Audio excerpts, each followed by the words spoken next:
Hi, I'm Liz. And I'm Rhea. Welcome to Karma's My Bitch, a podcast about love, sex, connection, abundance, joy, purpose, peace, and how life isn't simply the stories we tell ourselves. I like look the other way because for me it's like look at the future rather than the past, like as in look away from all the shit from the past, because I feel like the biggest issue that we face around magic, fate, post-karmic life, etc. is this bringing the past into the future thing, and one of the biggest issues, because what tends to happen is, oh, this happened before like this, therefore it could happen like this again. You know, we tend to repeat old patterns, even if it's just internally. Yeah. And I feel like that's because we're always saying, like, make a plan, God laughs, or you get what you get, you don't get upset, all that kind of stuff. And so we're always waiting for the other shoe to drop. And we've discussed this before in previous episodes this season. But that was definitely something that I really struggled with, like the idea that things were going to get worse rather than better. Yeah. Yeah, that they would either go south or something would happen that you didn't see coming. So even if you kind of got what you wanted, it may not be in the way in which you wanted it. And it kind of just ends up being sort of disappointing. And then you're like, well, am I ever really going to have what I want? And is there going to be like a condition around maybe I don't settle, but maybe I also have to consider that it's not everything either. Yes, and I think that that might be something that people may have taken away from the last episode when I was talking about desire and wanting and things like that. Because, really? Well, I hope not. But if they did, I think the difference is that what I'm saying is you don't necessarily get what you want, you get better, not you get worse. Yeah, I mean, I'd like to think that by season 12, especially episode 12, that's what most people are going to grasp. Yeah, I mean, but I just feel like maybe sometimes we have to just say it again. That helps, and I feel like I've done my utmost, especially this season. I've been conscientiously doing my utmost to be as explicit as possible with as many examples and like not as Debbie Downer. I'm into it. I'm a fan. I appreciate that. Yeah, well, magic is not something that we can really be Debbie Downer about, but the past couple of episodes we do have to talk about. These are not the pitfalls of magic, but there are. Magic is unforgiving, and we're trying to give people the parameters in which it operates.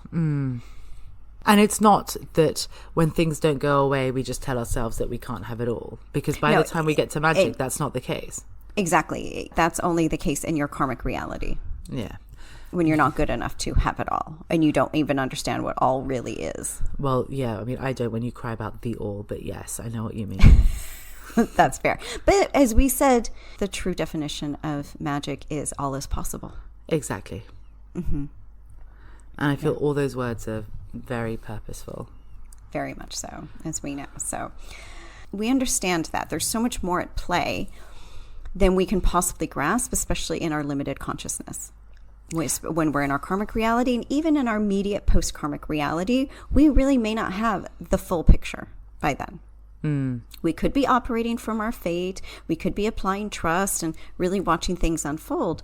But as we say, you need to expand that perspective ever so much to be able to accommodate for all the possibilities. And when you do that, can you control those possibilities? No, not necessarily. But when you are in control of, weirdly, is your fate. You can control where you are in your fate, or that you follow your fate. What are you in control of with regards to your fate? Well, you understand that you've written it in the first place. And so for as much as you've written it, you're not victim of it. Yes. Within our fate, we do have, again, so everything has its own parameters. They're very broad, because fate is very broad, and fate is something we also create, as when we get to the unwritten part as well. And we can influence our fate, because within that fate are the possibilities that we've worked in. And that's one thing I didn't talk about the other day when we were talking about, I think, the intersection of fate and magic, or something, where we were talking about fate, is that we have also written in fail-safes.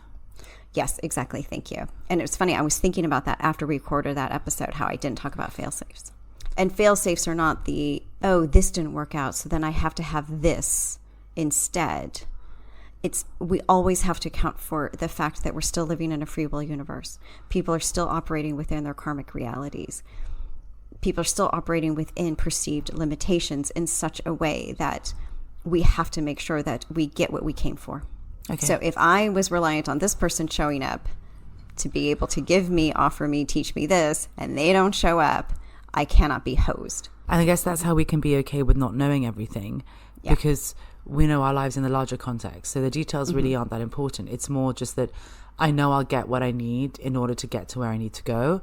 And that's all I need to know. But so what's kind of funny is, so with fate, you can't see every little bit because, as you said, you have to allow for the unfolding. Otherwise, if your view is you're standing at point A, but you're looking at G or H, you have several points that you've got to get through first. And if you project yourself beyond those other points, you're not ready by the time you get there. If you say you bypass everything, there is the natural progression and unfolding, and that is accounted for in our fate. Now, weirdly, and this is what I'm like, I think I just wrote this without really understanding it because this came through so long ago, was the hazard of magic and why we have to have this particular episode. Again, some episodes are just about a single point. This could have been a point, not an episode. Go on. Exactly. You could have just worked that in. With magic, you have to operate from a place of full awareness to be able to bring forth. Okay. Right? So to be able to do that, we have to be able to see everything and every outcome and every place in the chain. But then how can you do that? How can you be okay not knowing everything, but can be full then having awareness? To know everything? Yeah. It means you have to be in full awareness, hence why one of our words was attunement. We have to go back to higher consciousness, God consciousness, divine consciousness. So when you are in that level of consciousness, you can hold the bigger picture. I am me, this is my life, yet I understand where I am in the context of my home, my family, my community, my city, my world. When we understand that and we are approaching magic, when we talk about being in full awareness, we're full awareness of our power. We're in full awareness that our fate is unfolding. And at the same time, while we may not be able to foresee all the steps between A and G, we can see G. You can see G. But magic, again, it's the cherry on top. It doesn't necessarily have to know points B between all the points between A and G.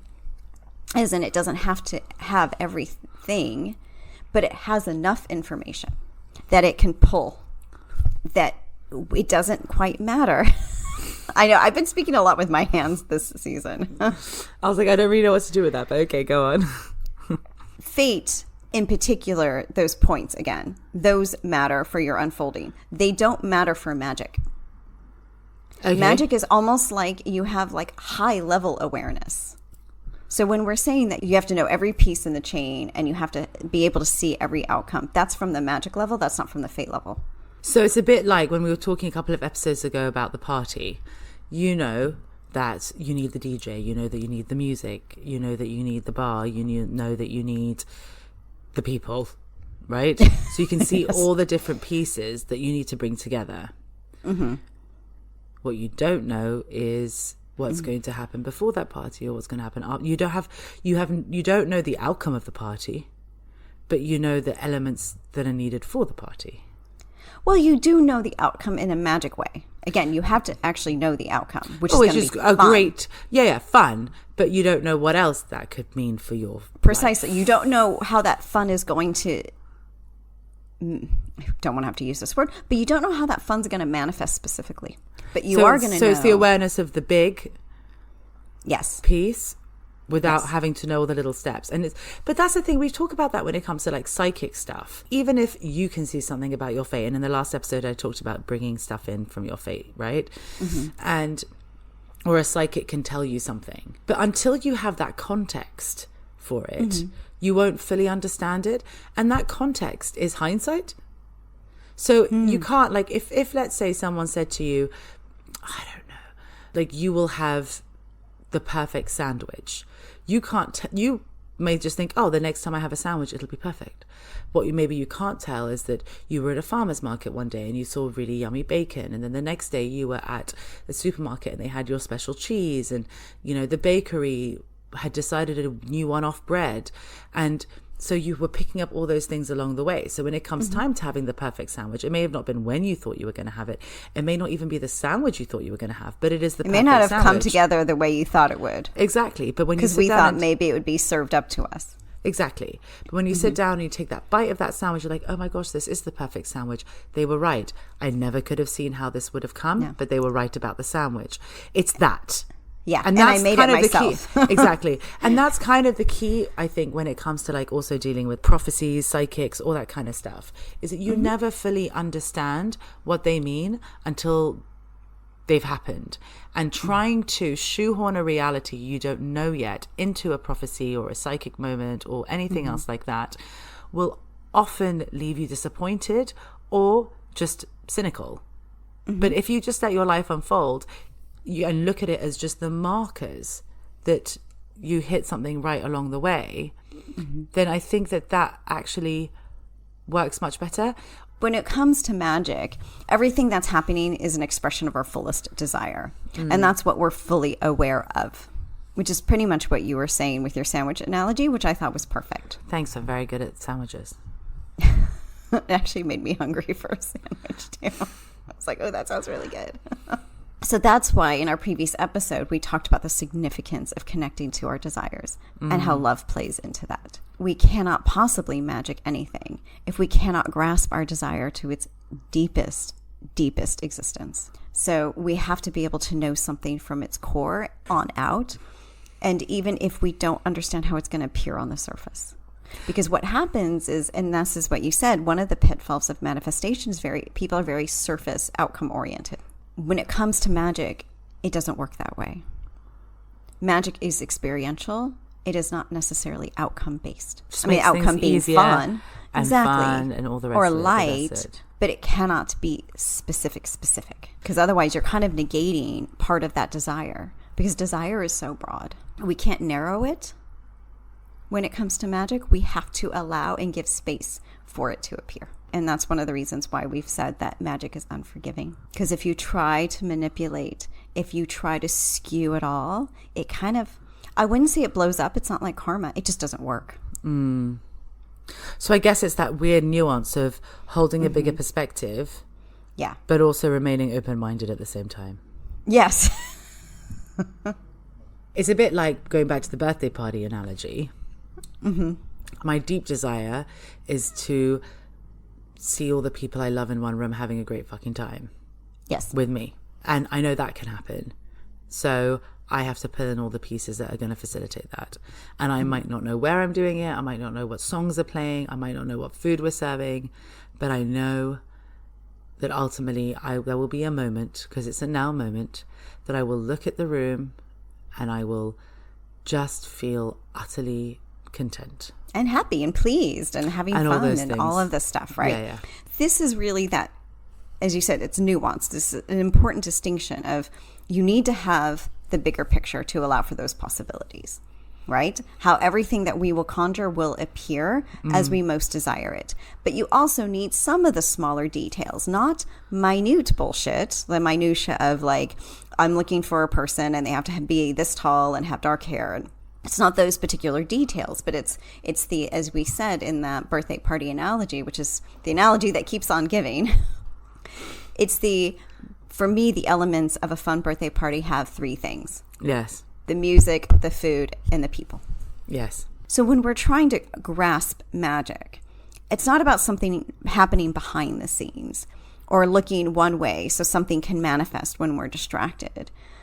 Obviously, that's fate. When we're looking the other way, that's how fate happens. You know, oh, this person showed up when I least expected it or when I wasn't looking at the door. With magic, we have to be in the driver's seat. It doesn't mean we have to control everything. Like I said, fate is really the only thing we can influence, weirdly. Magic is something we cannot influence. It's very bizarre. And I don't think I'm describing the like... Well, you can't influence what the cherry on top will be, but you can influence whether or not you'll have it. Mm-hmm. Exactly. Because you need full presence. You need full awareness for magic. That is a complete requirement. It is not as if when we're discussing our fate and, oh, when's somebody going to come in? Or like, when is that? You know, when am I going to hit the bestseller list? It may not be when we think it is. Fate is in control of timing, not magic. And when we talk about time, it's not necessarily like days, weeks, months, years. It's points on our evolution, who we are. Precisely. Time is who we are in the moment. Yeah. So And that's why time can be really fast or time can be really slow. Precisely. And it's not just our evolution, but it's our growth between those points that enables us to reach those other points, right?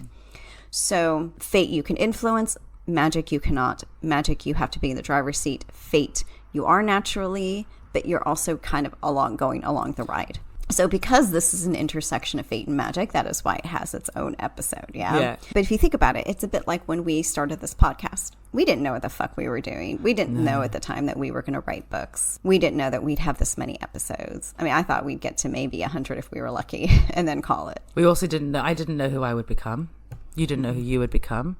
We didn't know what our lives would look like. We didn't know who'd be in our lives. We didn't see anything. We just took the first step. And then another, every time an opportunity arose. Yeah. And if I'd have known what it was going to turn into, I probably would have freaked out and run the other way. I would have assigned... Or dragged your feet at some point. Oh my God, I'm very good at that.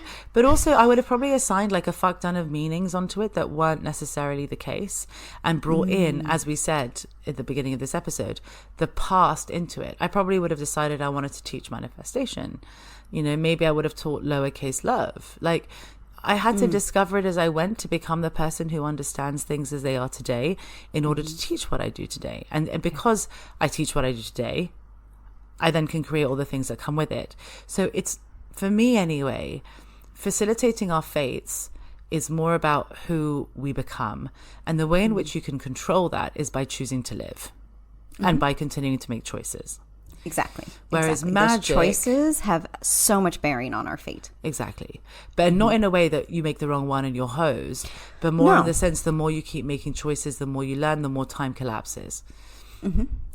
Now, magic is the understanding that you have all that power, but it's also being clear on what you want.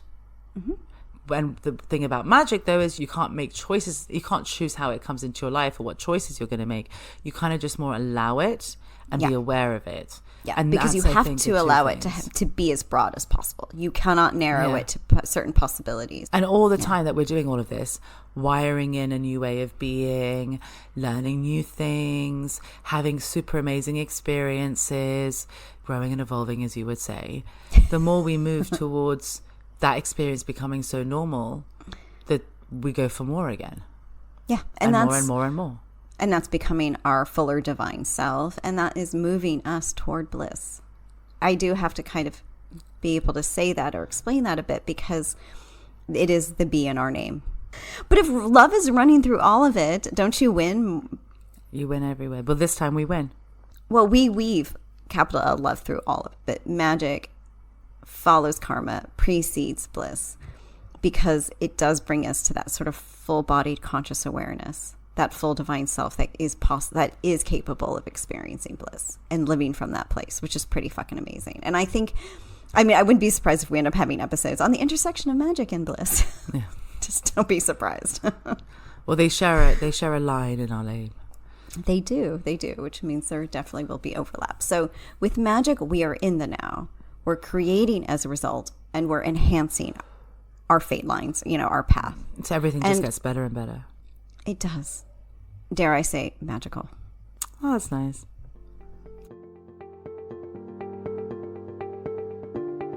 Thank you for listening. For more information, articles, and inspiration, find us at karmasmybitch.com and at karmasmybitch.insta. And if you liked what you heard, please subscribe and leave us a review.